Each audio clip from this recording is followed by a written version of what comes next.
दंडवतम गोविंद गुरु बंधु अभिजन सोए, पहले भये प्रणाम तिन नमो जो आगे होए। गुरु को कीजिए दंडवतम कोटि कोटि प्रणाम, कीट न जाने भृंग को हो, ऐसे गुरु कर ले आप समान। पुण्यात्माओं, जैसे दास आपको रह करिए ज्ञान, गीता और वेदों के श्लोक मंत्र, परमात्मा की महिमा की शब्द साखियाँ आपको बार बार सुना रहा है, बार बार सुना रहा है। कुछ दिनों में आप में भी यही प्रेरणा हो जाएगी। कहते हैं जैसे एक भृंगी कीड़ा होता है, बम्बीरी आपने देखी होगी, भी भी भी भी भी भी करती रहती है। वो क्या करती है, कहीं से कीड़ा उठा लाती है, उस कीट को उठा करके रख लेती है, एक मिट्टी उसके चारों तरफ लगा देती है, उस सुराख रख लेती है, उस सुराख के ऊपर बैठ के वह भी भी भी भी करती रहती है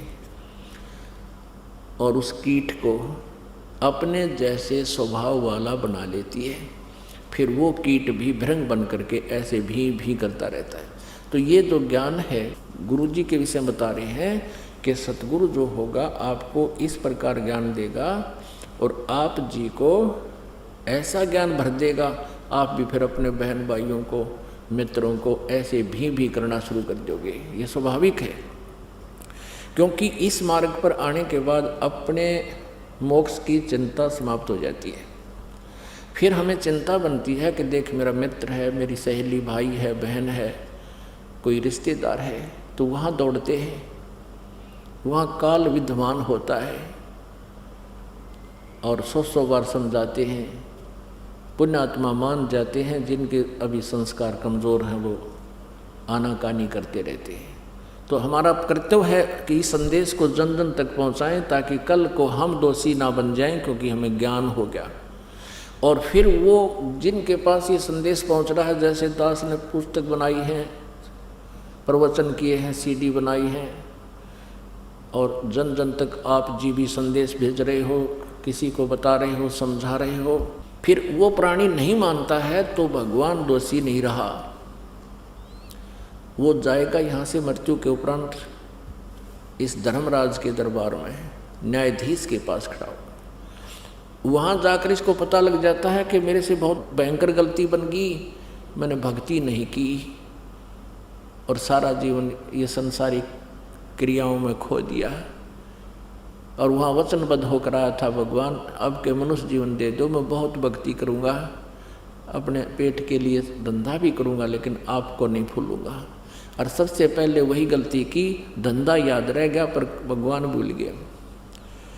तो ये क्या पली लेता है वहाँ पर, हे भगवान मेरे को किसी ने बताया को नहीं, मुझे आपके ज्ञान की जानकारी नहीं हुई। उसी से मैं परमात्मा ये आपकी और उसकी वार्ता चाहे किसी तरह से, या तो कोई पुस्तक पढ़ रहा होगा वो और फिर भी रख दी होगी ठाक है, ये तो कोई ना मेरे समझ में आई, मेरे बस की बात कोई ना भक्ति करनी, या कोई भक्त या कोई भाई बहन उसको समझा रहा होगा तो आनाकानी कर गया होगा।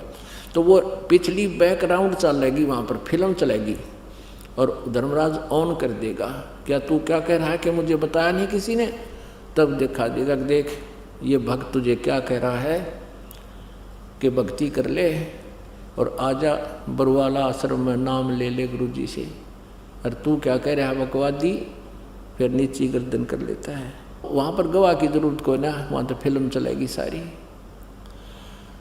तो क्या बताते हैं, गुरु को कीजय दंडवतम कोटि कोटि प्रणाम, कीट न जाने भृंग को हो, ऐसे गुरु कर ले आप समान। गुरु गोविंद कर जानियो रहियो शब्द समाए, मिले तो दंडवतम बंदगी ही, नहीं पल पल जान लगावे। कहते हैं गुरु जी मिले जब दंडवत प्रणाम करे और चले जाओ तो पल पल याद रखे। कूता हूँ गुरुदेव का मोतिया मेरा नाम, गले प्रेम की जेवड़ी जहाँ खेचो वहाँ जाऊँ मैं। यानी इतनी लगन बने आपका, इतना मन फंस जा गुरु जी के चरणों में।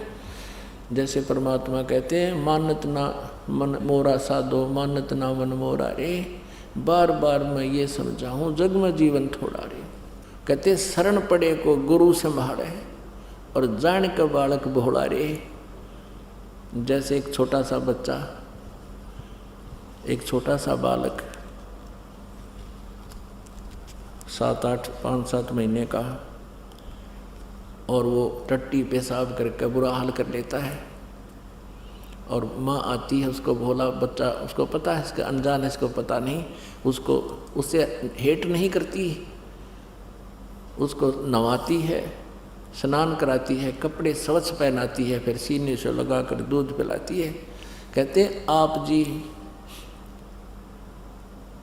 इतने बालक हो जो आपने पाप कमा लिए, रिश्वत ले लेकर, मिलावट करके, चोरी जारी करके, सो झूठ कपट करके, आप आज इतने सने पड़े हो जैसे वो छोटा सा बालक टट्टी पेशाब करके बुरा हाल कर ले, फिर रोए, फिर रोने लगता है वो। तो इसी प्रकार इतने पाप इकट्ठे कर लिए आपने, अब उनकी आपत्ति से आपके ऊपर आप रो रहे हो, कष्ट पा रहे हो। फिर क्या बताते हैं, शरण पड़े को गुरु संभाले, जाने का बालक भोला रे। कहे कबीर तुम चरण चित राखो, ज्यों सुई में डोरा रे। कितना सटीक उदाहरण दिया परमात्मा ने कि तुम ठीक है पाप कर लिए, अनजानपने में बालक हो, परमात्मा को पता है इनके बस की बात नहीं, काल ये जुल्म करवा ही देता है। फिर परमात्मा को आप आज ऐसे ही लगते हो जैसा माँ में बालक लगता है, गुरु जी को ऐसे ही लगते हो। आपके इस सत्संग रूपी सरोवर में आपका सब मल धोया जाता है, ज्ञान हटाया जाता है, और राम नाम का साबुन ला के आपका सब मैल नाश कर दिया जाता है। आप जी ने क्या करना है, कहते शरण पड़े को गुरु संभाले, जान का बालक बोला रे। कहे कबीर तुम तो चरण चित राखो, ज्यों सोई में डोरा रे। उसी के लिए यहाँ कह रहे हैं, गुरु गोविंद कर जानिए, रहिए शब्द समाए, मिले तो दंडवत बंदगी ही, नहीं पल पल ध्यान लगावे। गुरु को परमात्मा की तुल मानिए। अपनात्मा गुरु जी भगवान नहीं हो, क्योंकि परमात्मा स्वयं आए थे तो परमात्मा थे ही थे, और अब इस दास के ऊपर कृपा कर दी। वही जो है ना औषधि जो परमात्मा देने आए थे, और वह अपने कंपाउंडरता ही दे दी। मरीज का तो असर होगा ही होगा, लाभ होगा ही होगा, वही मेडिसिन है। तो कहते हैं कि आप ये सोच के कि कंपाउंडर है, इसकी दवाई तक के असर होगा, तो 50% तो साइकोलॉजिकल इफेक्ट आपको स्वस्थ नहीं होने देगा। तो यहाँ आप जी ने के विषय में कह रहे हैं, इस दास के विषय में, कि गुरु मानुष कर जानते, ते नर कहिए अंध, ओवे दुखी संसार में आ गए यम के फंद। अपनात्मा गुरु जी भले ही भगवान नहीं है, परंतु आपने भगवान सपोज करना पड़ेगा, तभी आपका ये समस्या हल होगी, आपका ये प्रश्न हल होगा मोक्ष वाला। जिस प्रकार गणित में एक ऋण का सवाल होता, प्रश्न होता है, उसमें मानना पड़ता है, मान लीजिए मूलधन 100 रुपये, और फिर उससे दर निकल आती है, और फिर दर और वो मल्टीप्लाई करके मूलधन ऐसे प्राप्त होता है। वो 100 रुपये मूलधन नहीं होता, मूलधन तो लाखों करोड़ों अरबों में होता है, लेकिन उस लाखों करोड़ों अरबों वाले मूलधन को पाने के लिए सबसे पहले मानना पड़ेगा मूलधन 100 रुपये, तब वो प्रश्न हल होगा, ना हो को नहीं। इसी प्रकार परमात्मा कहते हैं, गुरु मानुष कर जानते, ते नर कहिए अंध, वह दुखी संसार में आ गए यम के फंद। गुरु गोविंद कर जानिए, गुरु को भगवान मान कर जानिए और रहिए शब्द समाए। और जो उसने औषधि दी है, शब्द समाना माने जैसे शब्द सुरत अभ्यास क्या होता है। ये तो नकली जो पहले राधा स्वामी वाले धन धन सतगुरु वाले ये नरे कोरी झूठ बोल रहे हैं, इनको पता नहीं शब्द क्या होती है। ये तो नहीं अंदर धुन सुन ले धुन, और वो धुन तो इस अंड और पिंड के पार है। शब्द सुरत अभ्यास का अर्थ है जो नाम आपको दिया गया उसका सिमरण करते समय उसके ऊपर आपका चित्त जरूर रहना चाहिए कि तू क्या नाम सिमरण कर रहा है। परमात्मा कहते हैं कि माला तो कर में फिरे और जीव्या फिरे मुख माही और मनुआ तो कहीं और फिरे, ये कोई सिमरण नाही। सुरत नृत मन पवन को करो एकत्र यार, सुरत मन पवन को और ये शब्द को। जैसे आपको नाम दिया है, कोई सा मंत्र जाप आप करते हो, आपका जो सुरत और शब्द का जो समाना है, अभ्यास है, आप बोल के रहे हो। आप जो अंदर अंदर सिमरण कर रहे हो, श्वास का करते हो, वो श्वास का करते हो, आप कौन से मंत्र का जाप कर रहे हो, आपका उस पर चित्त है, वो शब्द के ऊपर आप समाये रहो। जो अंदर उस शब्द का आपने उच्चारण किया, उसकी आवाज़ को सुनो, उस पर ध्यान रहे के बोल रहा हूँ। और वैसे करेंगे नो मंत्र फटाफट फटाफट मन को ही घूम, ये कोई सुमन नहीं है। जिस अक्षर को बोल रहे हो उस अक्षर के धुन पर, आवाज़ पर आपका ध्यान जरूर है के बोलूँ हूँ, तो वो सिमरन सफल है आपका। तो यहाँ क्या बताते हैं, गुरु गोविंद कर जानियो रहियो शब्द समाए, मिले तो दंडवत बंद की नहीं पल पल ध्यान लगावे। गुरुदेव मिले तभी दंडवत प्रणाम करें। और आप इधर उधर हो जाते हो, घर जाते हो या अपने काम पर जाते हो, तो फिर मालिक गुरुदेव के एक एक किसी प्रकार से भी प्रभावित रहे, उनके किसी भी कारण से, और भूल ना पड़े। जो पुण्यात्मा है, बुद्धिमान है, उनके लिए तो इतना ही काफ़ी है कि ये ज्ञान आज तक इस पृथ्वी पर कोई देने वाला नहीं था। और ये अनमोल वचन इस दास के माध्यम से आपको परमात्मा ने प्रकट कराए हैं। तो आपके लिए एक विशेष जो है श्रद्धा होनी चाहिए परमात्मा के आदेश अनुसार कि गुरु जी को भगवान के तुल्य माने। ये दास भगवान नहीं, लेकिन आदेश प्रभु का है।